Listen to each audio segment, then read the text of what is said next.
नमस्कार, मैं सुरांधा आप सभी दर्शकों का अन्नदाता कार्यक्रम में स्वागत करती हूं। हमारे देश का किसान जन का पोषक है, वो श्रम का देवता है, अन्नदाता है। उसमें ही भारत की आत्मा निवास करती है। ऐसे ही किसानों की प्रगति के लिए हम खेती बाड़ी से जुड़ी हुई बहुत सी नई लाभकारी जानकारियां लेकर हर रोज सुबह आते हैं। तो चलिए कार्यक्रम शुरू करने से पहले देखते हैं क्या है आज के अन्नदाता में। मूंग की खेती है किसानों के लिए लाभकारी।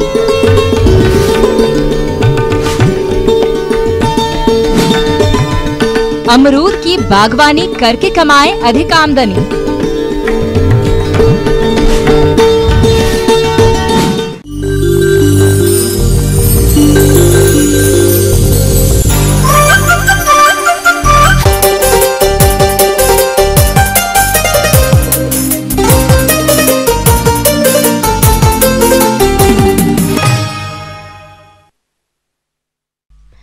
मध्य प्रदेश में मूंग की खेती हरदा, होशंगाबाद, जबलपुर, ग्वालियर, भिंड, मुरैना, श्योपुर और शिवपुरी जिले में अधिक मात्रा में की जाती है। मध्य प्रदेश की औसत उत्पादकता लगभग 350 किलोग्राम प्रति हेक्टेयर है, जो कि बहुत ही कम है, जिसके बढ़ने की काफी संभावनाएं हैं। तो हमारे जो किसान भाई इसकी खेती करना चाहते हैं, वे मूंग की वैज्ञानिक तकनीक से बुआई करके अधिक उपज ले सकते हैं, जिसके बारे में आइए जानते हैं।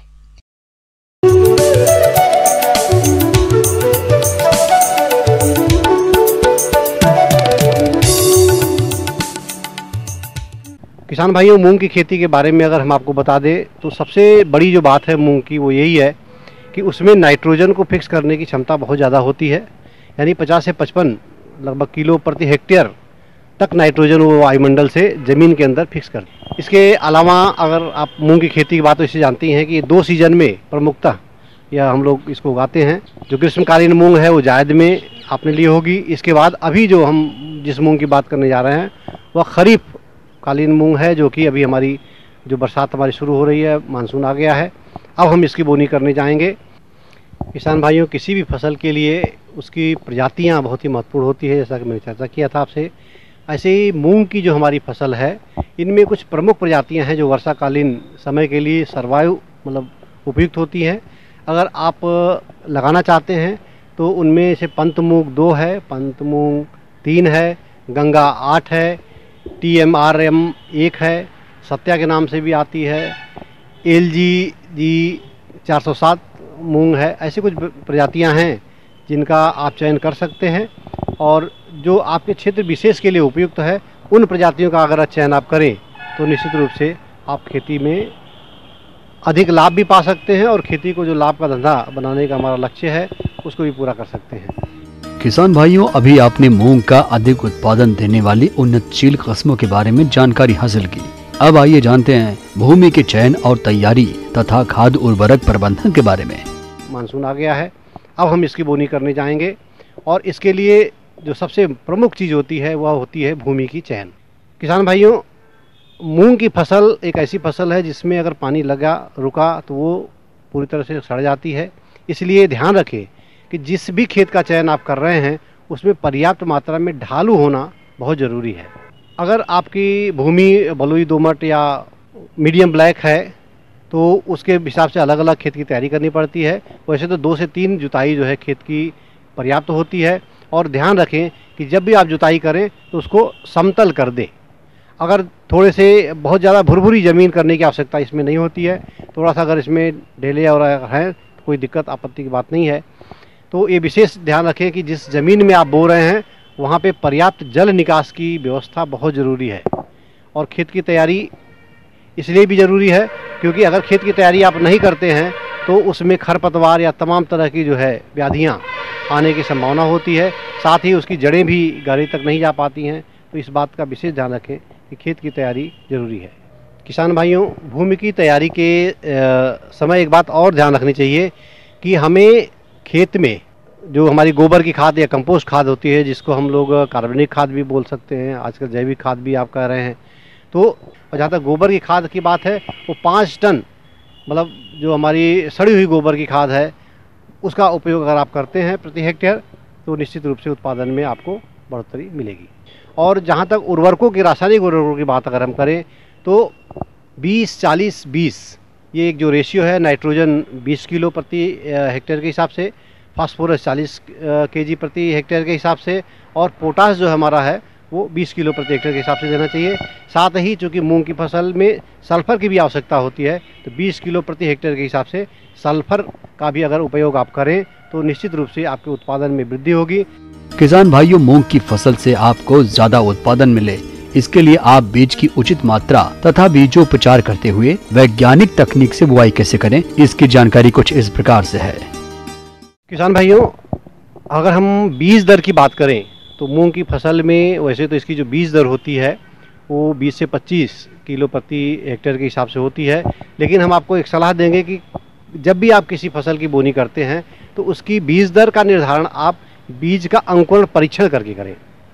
अगर आप उस बीज का 100 दाने ले लेते हैं और 100 दाने को लगा करके उसको अंकुरित होने तक छोड़ दें, गीले कपड़े में लपेट दें, टाट की पट्टी में लपेट दें, या गमले में लगा दें, या ट्रे में लगा दें, और जब देखें आप कि जो 100 दाने आपने लगाया है उसमें जर्मिनेशन परसेंटेज अगर 80 से 85 किलो का जर्मिनेशन परसेंटेज है तो बहुत बढ़िया जर्मिनेशन आपका होता है।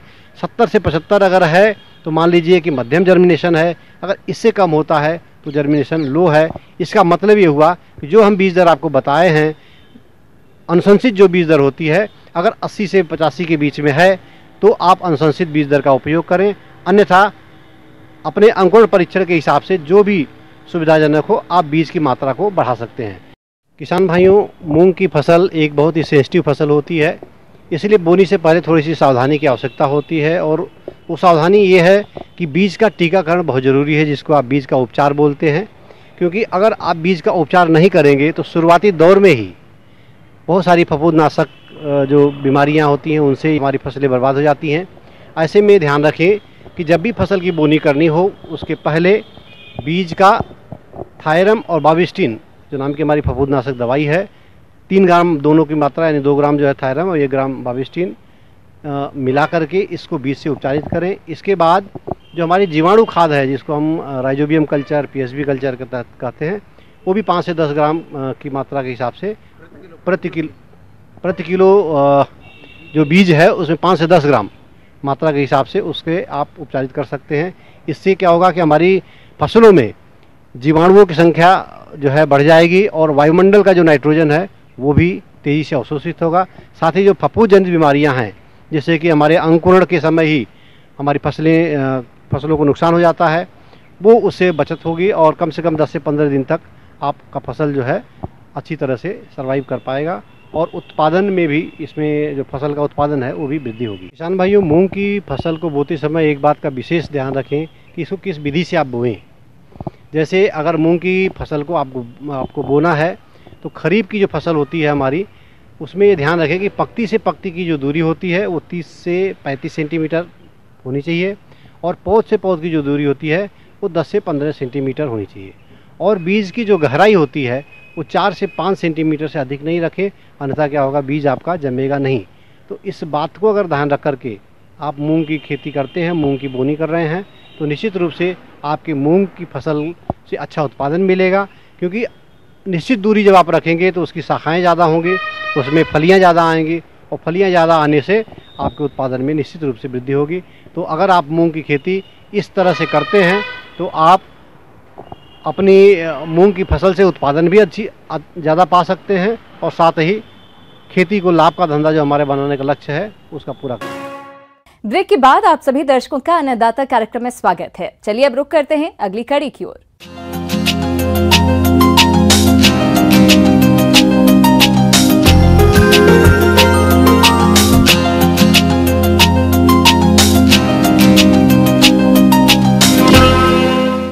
अमरूद बहुतायत में पाया जाने वाला एक लोकप्रिय फल है। इसकी बागवानी भारतवर्ष के सभी राज्यों में की जाती है। अभी इसके नए बाग लगाने का सही समय चल रहा है। अगर आप भी अमरूद के नए बाग लगाने की तैयारी कर रहे हैं तो इसकी कौन कौन सी किस्मों का चयन करें और पौध रोपाई करते समय किन किन बातों पर खास ध्यान दें, इस बारे में बता रहे हैं कृषि वैज्ञानिक डॉक्टर सुधीर कुमार।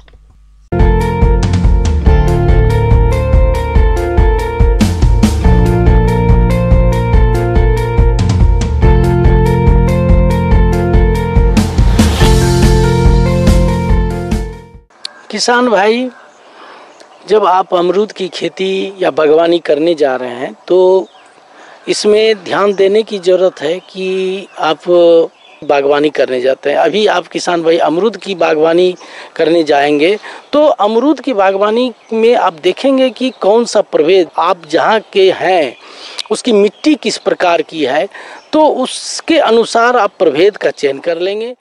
अमरूद एक ऐसा फल है जिसकी बागवानी कम उपजाऊ और लवणीय परिस्थितियों में भी बहुत कम देखभाल द्वारा आसानी से की जा सकती है, लेकिन इसकी खेती के लिए सबसे अच्छी दोमट मिट्टी होती है जिसका पीएच मान 5 से 7 के मध्य होता है। अमरूद की खेती के लिए पौधारोपण का मुख्य समय जुलाई से अगस्त तक है, पर जिन स्थानों में सिंचाई की सुविधा हो वहां पर पौधे फरवरी से मार्च में भी लगाए जा सकते हैं। तो आप किसान भाई आइए, आप जानते हैं, हम जानते हैं कि अमरूद के प्रभेद की कुछ जान लेते हैं।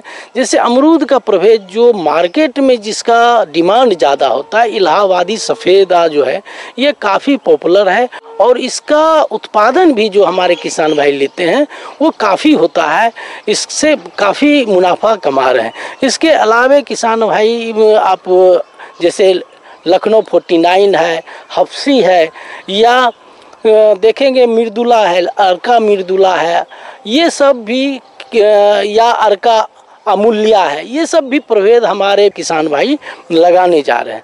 तो ये सभी प्रभेद में किसी एक प्रभेद का चयन करके आप पौधे का रोपण करने के लिए तैयार होंगे। फलदार पौधों के वृक्ष काफी लंबे समय बाद फल देते हैं, ऐसे में अच्छी किस्मों के पौधे ही लगाना चाहिए। पौधों की खरीदी करते समय ध्यान रखें कि पौधा स्वस्थ हो। पौधों को हमेशा विश्वसनीय संस्थान या नर्सरी से ही खरीदें। बागवानी, इसमें अमरूद की बागवानी कई तरीके से, एक जनरल बागवानी होती है जो 6 मीटर की दूरी पर, 6 बाय 6 मीटर की दूरी पर होती है, और सघन बागवानी होती है वो, उसमें भी किसान भाई आप देखेंगे कि 3 मीटर कतार से कतार और 2 मीटर हम पौधे से पौधे रख के भी करते हैं, या उससे भी हाफ 2 मीटर की 2 मीटर पौधे से ये कतार से कतार और 1.5 मीटर पौधे से पौधे की दूरी रख के हम अमरूद की सघन बागवानी करते हैं। इससे काफ़ी किसान इससे मुनाफा ले रहे हैं। अगर किसान भाई आप अप्रैल मई जून में महीने में आप गड्ढे की तैयारी किए होंगे, तो गड्ढे की तैयारी आप किसान भाई किस तरह से करते हैं उसको भी आप जान लें।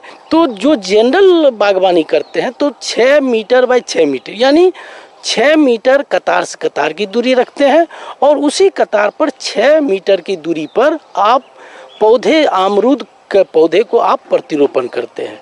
तो ये उसी जब आप 6 मीटर की दूरी पर लेआउट तैयार कर लेते हैं तो वहीं पर 60 बाय 60 और 60 यानी 60 सेंटीमीटर चौड़ा, लंबा और गड्ढा 60 सेंटीमीटर का आप गड्ढा खोद लेते हैं, और उसी गड्ढे में किसान भाई 25 से 30 किलो कंपोस्ट, नीम या करंज की खल्ली अगर 2 किलो प्रति गड्ढा के हिसाब से देते हैं तो उससे भी निजात आपको मिल जाता है। वो 2 तरह के वो पोषक तत्व का भी प्रयोग के रूप में काम करता है, और वो कीटनाशक और फफूंदनाशक का भी काम करते हैं। तो इसको भी ध्यान देने की जरूरत है। अमरूद में पोषण प्रबंधन कर अच्छा फल उत्पादन लिया जा सकता है। पौधों को दी जाने वाली खाद और उर्वरक की मात्रा पौधों की आयु, दशा व मृदा के प्रकार पर निर्भर करती है। पौधों की उचित वृद्धि तथा लाभदायक उत्पादन प्राप्त करने के लिए रोपण के 15 दिन पूर्व गोबर की खाद 20 किलोग्राम, एसएसपी 500 ग्राम, ट्राइकोडर्मा 100 ग्राम, क्लोरपायरीफास 50 ग्राम को गड्ढे की भराई के समय डाल देना चाहिए। जो गड्ढा आप खोदते हैं तो उससे आधी मिट्टी में पूरी जो कंपोस्ट है, फर्टिलाइजर है, थाइमेट, ये मिला के आप भर देंगे। ये जून के पहले प्रक्रिया कर लेते हैं। जब वर्षा शुरू हो जाती है तो आप देखते हैं कि 15 से 20 दिन के बाद जब वर्षा 3-4 वर्षा 5 वर्षा जब खा लेता है तो आप देखेंगे जो आपका जो पीट तैयार किए हैं, गड्ढा को भर दिए हैं, तो उसके बाद देखेंगे कि वो मिट्टी बैठ जाती है। तो उसी मिट्टी में आप जब पौधे का सिलेक्शन, प्रभेद का सिलेक्शन करके लाते हैं, उस पौधे को शाम के बेला में सीधी रख के, पौधे को सीधा रख के आप उसको लगा देंगे। गड्ढे की भराई के 15 दिन बाद पौधों की रोपाई करना चाहिए। पौध को रोपते समय चिन्हित किए गए गड्ढों के मध्य में पौधों की पिंडी के हिसाब से छोटा गड्ढा खोदें। इसके बाद पॉलीथीन को निकालकर मिट्टी समेत पौधे को बनाए गए गड्ढे में रोपें। इसके बाद पौधे के चारों तरफ मिट्टी को अच्छी तरह दबा दें, फिर हजारे की सहायता से हल्की सिंचाई करें। तो इससे आपको देखेंगे कि आपकी जो खेती है वो अच्छी होगी और इसी तरह से आप अमरूद की बागवानी करेंगे। इसके अलावे इसमें देखेंगे कि जैसे सघन बागवानी होती है, तो सघन बागवानी के लिए भी गड्ढे खोदने का तरीका और ये कंपोस्ट सब वही इसी तरह से आप प्रयोग करेंगे। सघन बागवानी में पौधे से पौधे को सटना नहीं है। अगर उसमें प्रॉपर वे में आपको ध्यान देना है कि सूरज की रोशनी, हवा का प्रवेश अच्छी तरह से हो, तभी आपका सघन बागवानी सक्सेस होगा। शुरुआती वर्षों में पौधों की बढ़वार धीमी होती है और फलन भी 2 से 3 साल बाद प्रारंभ होता है। ऐसे में परंपरागत तरीके से अमरूद की बागवानी कर रहे किसान शुरुआती वर्षों में पौधों के बीच खाली पड़ी जमीन पर गोभी, सेम, मिर्ची, हल्दी, अदरक जैसी अन्य फसलों की अंतराशस्त्य खेती कर सकते हैं। तो इस सारी बिंदुओं पर ध्यान देके आपका अगर अमरूद का बागवानी करते हैं तो निश्चित तौर पर प्रति पौधा आपको 70 से लेके 100 केजी प्रति पौधा मिलेगा, या प्रति हेक्टेयर आप जब ध्यान देते हैं तो आपको 15 से 25 टन प्रति हेक्टेयर की उत्पादन आपको होगा, जो मार्केट में ले जाने पर आपकी आमदनी अच्छी होगी। आगे और भी है खेती बाड़ी से जुड़ी हुई बहुत सी रोचक जानकारियां, पर यहां पर रुकेंगे एक और ब्रेक के लिए। जल्द हाजिर होते हैं।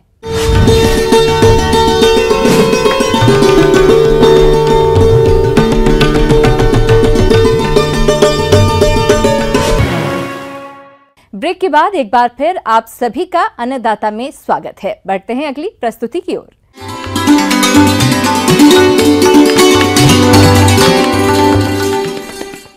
अन्नदाता हेल्पलाइन निःशुल्क फोन संपर्क सेवा के माध्यम से आपके द्वारा पूछे गए प्रश्नों में से 1 या 2 महत्वपूर्ण प्रश्नों को हम अपने कार्यक्रम में शामिल करते हैं। इसी के तहत आज का चयनित प्रश्न और उसका जवाब इस प्रकार है।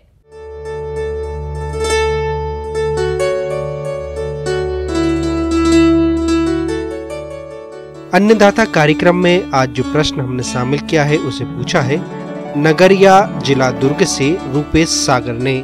आप बैगन की फसल में तना और फल छेदक कीट की रोकथाम पर जानकारी चाहते हैं। तो रूपेश जी, आपकी जानकारी के लिए देखिए कार्यक्रम का यह है अंश।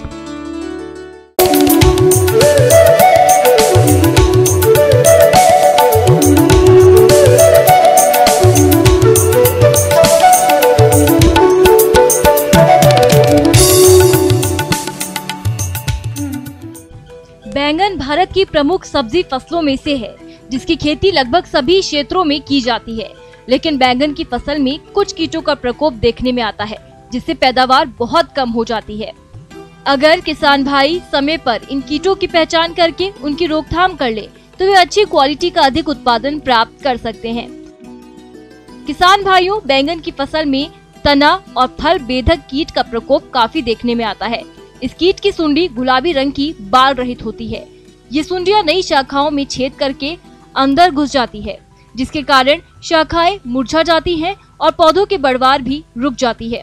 और जब फसल में फल लगते हैं तो ये सुंडियां फलों में घुसकर फल के गूदे को खाती हैं, जिससे फल खाने योग्य नहीं रहते हैं और ऐसे फलों का बाजार भाव भी नहीं मिलता है। एक अनुमान के अनुसार ये कीट फसल में 30 से 50% तक नुकसान कर देता है। किसान भाइयों, इस तरह की आर्थिक क्षति से बचने के लिए आप प्रभावित शाखाओं और फलों को तोड़कर नष्ट कर दें और इस कीट के जैविक नियंत्रण के लिए आप 5 से 25 फेरोमोन ट्रैप प्रति हेक्टेयर की दर से फसल में लगा दें, जिससे जो नर कीड़े होते हैं वो मादा कीड़ों की महक के कारण इस ट्रैप में आकर फंस जाते हैं, जिससे आप इस कीट पर कुछ हद तक नियंत्रण पा लेंगे। इसके अलावा आप इस कीट के जैविक नियंत्रण हेतु 3 ट्राइकोकार्ड प्रति हेक्टेयर की दर से प्रयोग करें। इससे भी आप इन कीटों का नियंत्रण कर सकते हैं। किसान भाइयों, अगर फसल में इस कीट की संख्या कम है तो आप नीम सत या नीम का तेल 5 मिलीलीटर प्रति हेक्टेयर की दर से फसल में प्रयोग करें। और यदि इस कीट का प्रकोप बैंगन की फसल में ज्यादा देखने में आ रहा है तो आप सबसे पहले ग्रसित शाखाओं और फलों को तोड़कर नष्ट कर दें। इसके बाद इमामेक्टिन बेंजोएट दवा की 200 मिलीलीटर मात्रा 700 से 800 लीटर पानी में घोलकर प्रति हेक्टेयर की दर से फसल में प्रयोग करें, जिससे आप इस कीट पर काफी हद तक नियंत्रण पा लेंगे।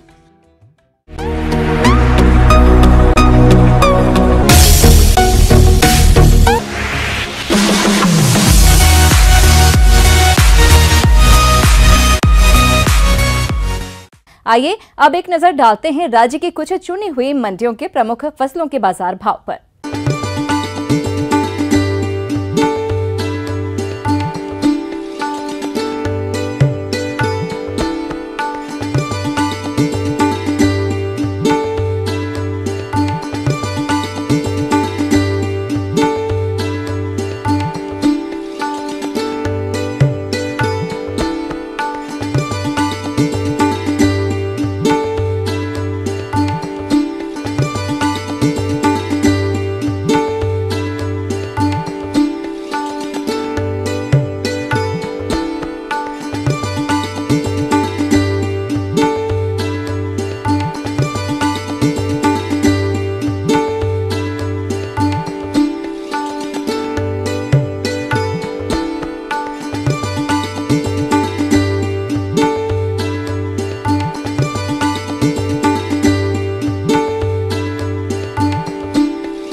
किसान भाइयों, अन्नदाता आपकी सेवा के लिए संकल्परत है। कृषि संबंधित समस्या एवं सुझावों के लिए आप हमें इस पते पर संपर्क कर सकते हैं।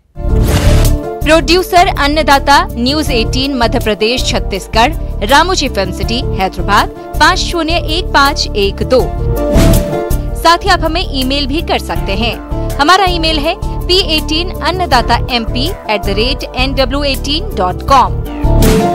इसके अतिरिक्त आप हमें निःशुल्क हेल्पलाइन नंबर 1800419215 पर सोमवार से शनिवार सुबह 10 बजे से शाम 4 बजे के बीच संपर्क कर सकते हैं। किसान भाइयों, अब समय हो रहा है आपसे विदा लेने का, तो हमारी पूरी अन्नदाता टीम को दीजिए इजाजत। कल फिर आपसे मुलाकात होगी कृषि संबंधित कुछ और महत्वपूर्ण जानकारियों के साथ। नमस्कार।